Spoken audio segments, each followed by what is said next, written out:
বাচ্চা থাকতে পর্দার 14 গোষ্ঠী উদ্ধার করছে। এলাকার ভাবি রাষ্ট্রীয় ভাবিতে পরিণত হয়েছে। মরার পরে ওনার পরিবারের মানুষজন এসে হুজুরের কাছে জিজ্ঞাসা করে, হুজুর ওনার আদরের একটা দেবর ছিল, একদম ছেলের মতো করে বড় করছে, এখন উনি মরে গেছে, ওনার কি ওনার দেবর দেখতে পারবে?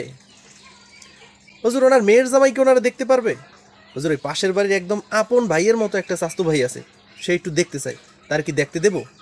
আরে মিয়া, বাচ্চা থাকতে তো একদিনও জিজ্ঞেস করলা না। হুজুর পর্দা কার সাথে করব, কারে দেখা যাবে, কারে দেখা যাবে না, এখন মরে গেছে, এখন তোমার পর্দা লাফায় লাফায় উঠে, তাই না? বাচ্চা থাকতে ওই মেয়েটার যে একদিন বলতে পারো না যে তোমার এগুলোকে পর্দা করা উচিত?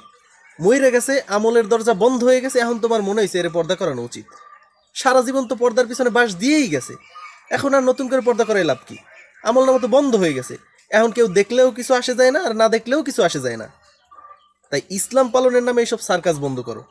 যদি ইসলামকে পালন করতে ইচ্ছা করে জীবদ্দশায় পালন করো, মরার পরে এইসব ইসলাম পালন করে কোনো লাভ নাই, ওতে তোমার কিচ্ছু আগাইবে না নে। তাই জন্য ইসলাম মানতে হলে বেঁচে থাকতে মানেন, মরার পরে এত সিম্পেথি দেখায় লাভ নাই।